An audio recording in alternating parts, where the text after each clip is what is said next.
안녕하세요. 주식으로 부자 되고 싶은 남자 두부남 원기둥입니다. 어제 미국 증시가 상승으로 마감했는데요. 다우존스는 한 1.79% 상승했고 나스닥은 1.62% 상승으로 마감을 했고요. S&P 500도 지금 1.86% 상승으로 마감했는데 미국 증시가 이렇게 상승으로 마감한 이유는 뭐냐면 이겁니다. 파월 의장이 2주 뒤에 FOMC 회의가 예정돼 있죠.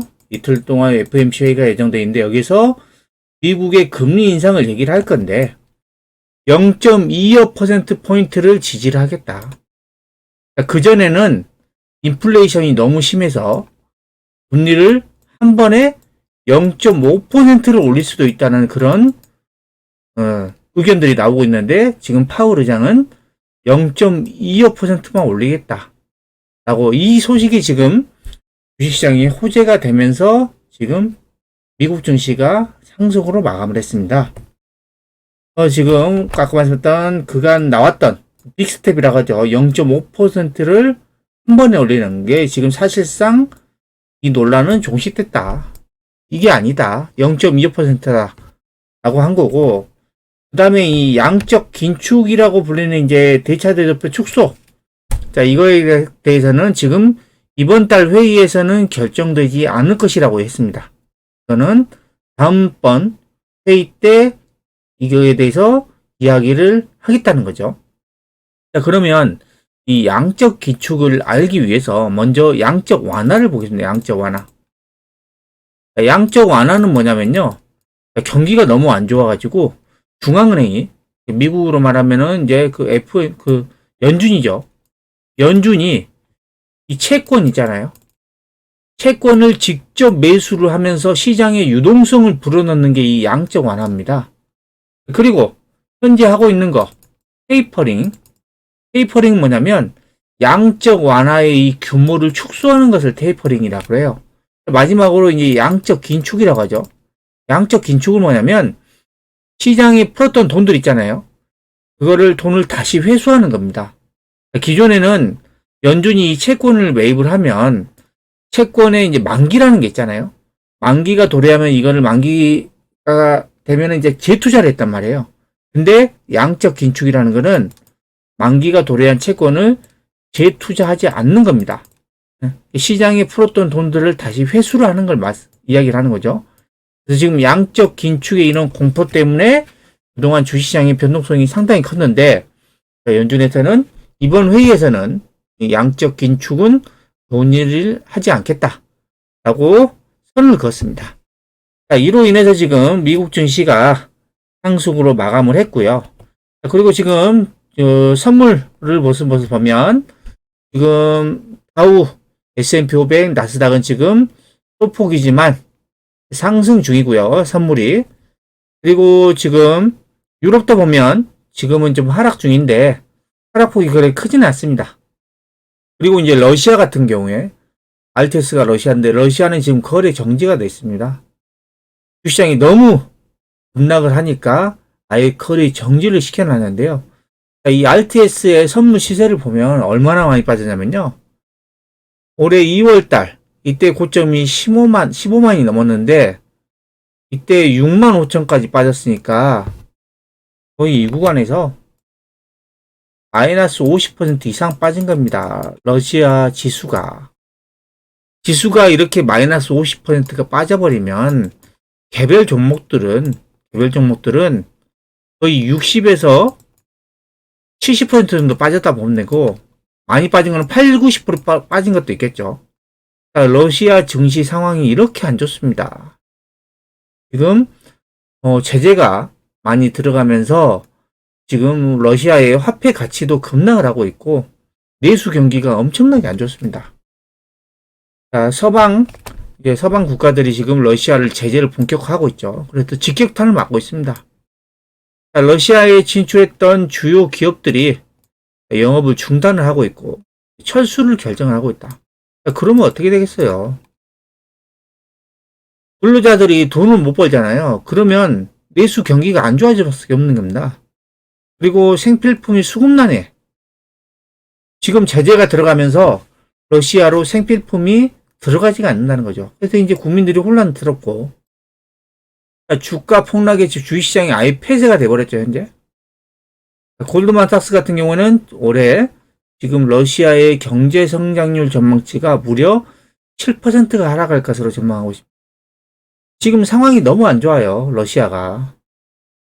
계속해서 전쟁을 밀어붙일 수 있는 그런 상황이 아닌데도, 예, 아직 전쟁을 끝날 생각이 없는 것 같습니다.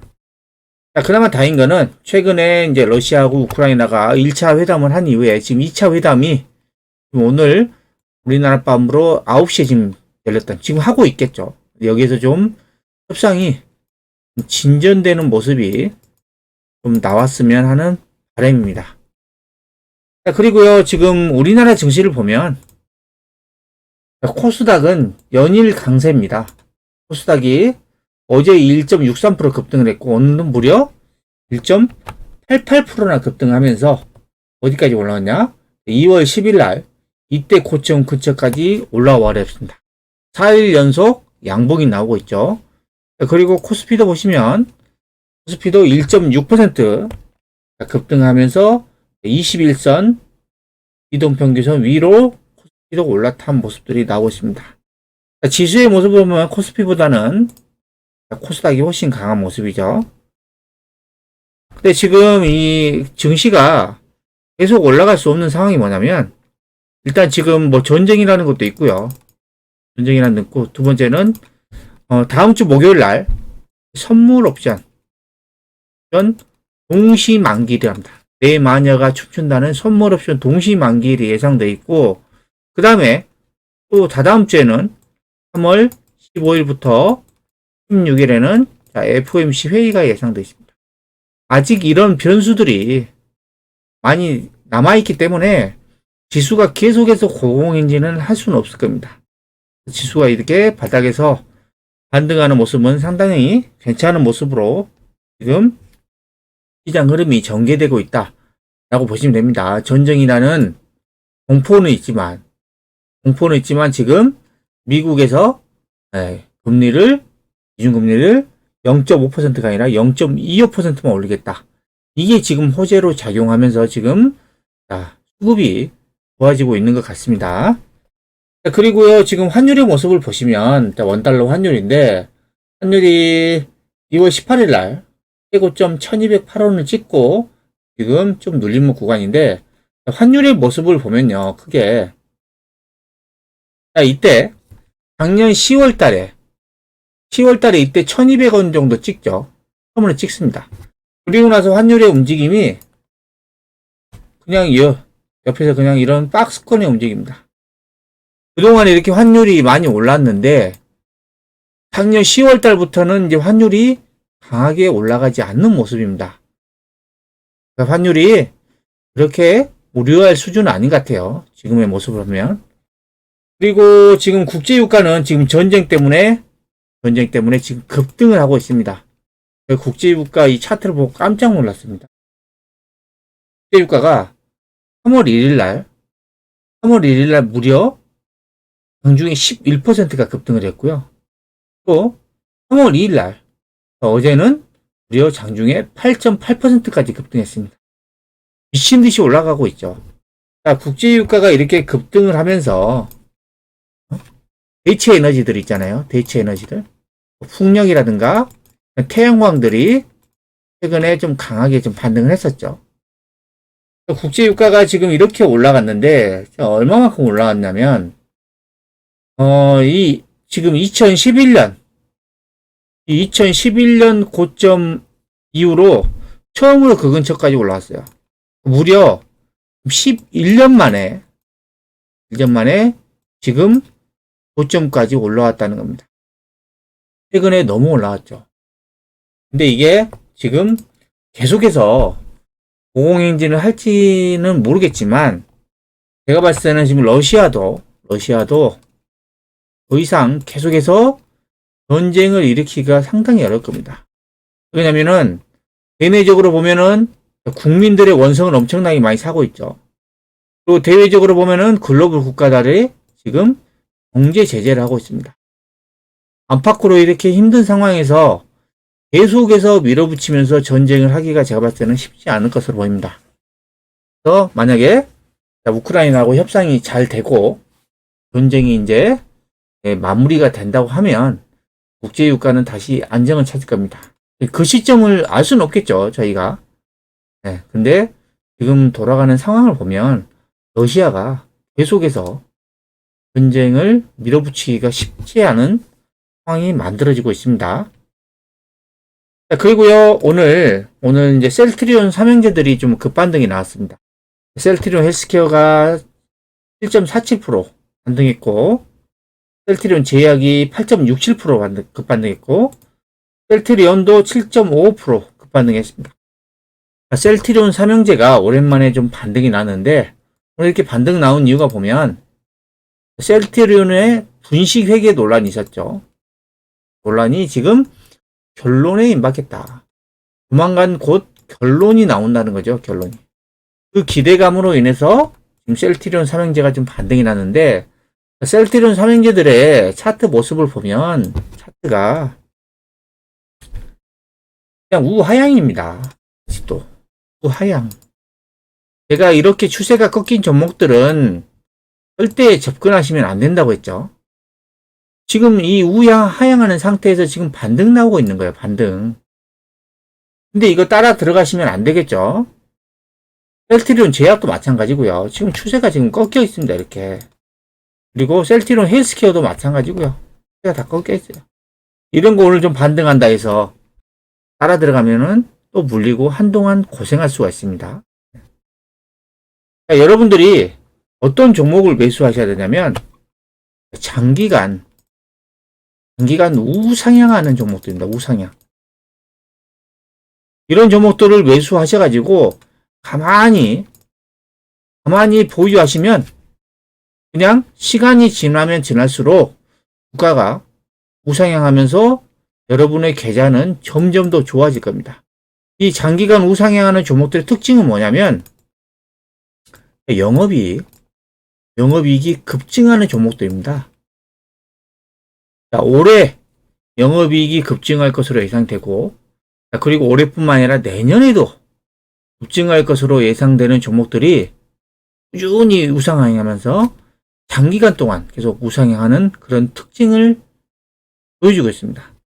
보시면 PSK입니다. PSK의 모습을 보시면 이때죠. 코로나 터졌을 때 이때 11,000원이었는데 이 주가가 중간중간에 뭐 조정을 하긴 하지만 지나고 보면 지금 이 11,000원이 최고점 54,000원까지 갔으니까 지금 5배 올랐죠. 5배. 이런 종목들을 매수해가지고 가만히 놔두면 최소 5배는 아니지만 2배 이상은 수익이 난다는 겁니다. 그냥 샀다 팔았다 해서 돈을 버는 게 아니라 그건 오히려 까먹을 확률이 많죠. 그래서 여러분들이 이런 단기간 우상향하는 종목들을 매수를 하셔가지고 그냥 가만히 보유하시면 됩니다. 그러면 수익을 저절로 늘어납니다. 그리고 해성DS 차량용 반도체죠. 이 종목 보시면 코로나 터졌을 때 지금 10,000원이었습니다. 10,000원. 근데 작년 12월 달에 지금 거의 60,000원이죠. 이 구간에서 6배가 올랐죠. 6배. 시점 대비해서. 이것도 보면 계속 그냥 시간이 지나면 지날수록 고점이 높아지면서 우상향을 하고 있습니다. 해성DS 실적 한번 볼까요? 실적. 자, 작년에 영업이익이 863억. 자, 올해 예상 영업이익이 1200억. 영업이익 급증이죠. 그리고 또 내년에 예상 영업이익이 거의 1400억 정도예요. 계속해서 이렇게 영업이익이 급증을 하니까 주가가 계속 이렇게 우상향을 하는 겁니다. 우상향. 이런 종목들은 좀 조정한다고 편이 안 되고 계속 끌고 가면서 수익을 극대화하셔야 되는 겁니다. 그래서 여러분들 꼭 기억하셔야 될 거는 장기간 우상향하는 종목들의 특징은 뭐다? 영업이익이 과거 영업이익이 아니라 미래 영업이익이 급증하는 종목들이다. 이거 꼭 기억하시기 바랍니다. 그리고 이런 종목들을 매수하셨다면 절대 단타하지만 안 되고요. 중장기 보유하시면 됩니다. 중장기. 그냥 가만히 놔두시면 그냥 주가가 시간이 지나면 올라갑니다. 여러분들이 이걸 아시면 주식 투자로 편안하게 고수익을 낼 수가 있습니다. 자, 그리고 제가 여러분들에게 계속 말씀드렸죠. 앞으로 계속 좋아질 기업들. 자, YG 엔터테인먼트 보세요. YG 엔터테인먼트. 최근에 주가 올라가는 모습 보세요. 강하게 올라가고 있죠. 엔터주들을 계속 주목하셔야 된다고 말씀드렸어요. 이 엔터주들은 주도주예요. YG 엔터. JYP도 마찬가지고. SM. 마찬가지죠. 하이브는 좀 못 올라오고 있지만 하이브도 지금 반등 나오고 있습니다. 엔터주들은 뭐라 그랬어요, 제가? 모멘텀이 먼저 위드 코로나. 글로벌 흐름이에요. 그러면 위드 코로나에서 이제 오프라인 콘서트를 합니다. 실제 여러분들이 기사를 검색해 보면 콘서트 매진되는 사례가 엄청나게 많습니다. 그리고 메타버스하고 NFT 신성장 모멘텀을 가지고 있는 게 엔터주라는 거죠.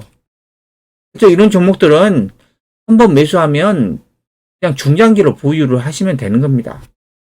그리고 그 다음에 게임주 말씀드렸죠. 게임주 퍼러비스가 최근에 하락한 이후에 옆으로 지금 이제 횡보를 하고 있죠. 그러면서 이제 고개를 드는 모습들이 나오고 있는 것 같아요. 고개를 들고 기관들도 지금 다시 사고 있습니다. 그리고 카카오 게임즈 보시면은 그동안 급락 이후에 반등하다 이제 고개를 이제 드는 모습들. 자, 게임주 계속 말씀드렸죠. 여러분들에게 게임주가 주도주가 될 가능성이 상당히 높아요. 게임 본업도 있지만 메타버스라 그다음에 NFT도 있죠. 그다음에 플레이트 원이라서 P2E도 있죠. 자, 이런 성장 모멘텀을 가지고 있고 영업이익이 올해 내년에 엄청나게 좋습니다. 게임주도. 이런 종목들을 가지고 그냥 계속 끌고 가시면 돼요. 그리고 LG노텍이 자 오늘 7.64% 급반등을 했습니다. LG노텍의 모멘텀이 뭐라 그랬어요? 첫 번째 애플카 자율주행차죠. 두 번째 메타버스 이게 성장 모멘텀인가라는 거죠. 보세요. 최근에 좀 조정을 하다가 다시 또 급반등하고 있죠. 이런 종목들은 파는 게 아니라는 거죠. 계속 끌고 가는 겁니다. 그리고 마지막으로 인터플렉스는 반도체 쪽 PCB 종목이죠. PCB. 최근에 바닥에서 엄청나게 튀어오르고 있다. 이 종목도 실적이 엄청나게 좋습니다. 그래요. 자, 작년에 영업이익이 32억이었어요. 30. 근데 올해 예상 영업이익이 439억입니다. 또 내년에는 600억이 넘습니다. 2017년도에 615억 영업이익을 찍을 때 주가가 얼마나 올라갔었냐면 이때입니다. 이때 그 7만원 올라갔어요. 7만원. 지금 이제 2만원도 안 돼요. 그러면 최소 4만원 이상은 가겠죠. 영업이익이 비슷하잖아요. 이때랑. 지금 구간이면 저는 상당히 매력적인 구간으로 보이는 거예요. 이런 실적이 영업이익이 급증하는 종목도 있잖아요. 이런 종목들을 여러분들이 보유를 하셔가지고 장기간 계속 들고 가시면 됩니다. 결국에는 시간이 지나면 우상향하게 되어 있습니다. 이게 주가의 최대 재료는 뭐냐? 실적이다. 이거 꼭 명심을 하셔야 됩니다. 지금 실적 장세라 그랬죠. 실적이 좋아야 됩니다. 그리고 제가 이제 카카오톡에서 서비스하는 이제 카카오뷰라는 곳에서 주식 관련된 채널을 개설해 가지고 시간이 날 때마다 제가 이런 주식 관련된 글들을 올리고 있습니다. 그래서 제 채널을 추가를 하셔가지고 주식 투자하는데 참고를 많이 하셨으면 좋겠습니다. 채널 추가 방법은요. 영상 하단에 이렇게 채널 추가할 수 있는 링크를 제가 걸어놨고요. 이걸 클릭하면 여기 CH 플러스 이거를 클릭하시면 채널을 추가를 하셔가지고 제가 올린 주식 관련 글들을 볼 수가 있습니다. 자, 여러분들에게 다시 한번 말씀드립니다. 장기간 우상향하는 종목들의 특징이 뭐라고요? 영업이익. 자, 과거가 아니라 미래. 미래 영업이익이 급증하는 종목들이다. 꼭 기억하시기 바랍니다. 자, 지금까지 시황과 장기간 우상향하는 종목들의 특징을 설명해 드렸는데요. 영상이 마음에 드셨다면 구독, 좋아요, 알림 설정 부탁드립니다.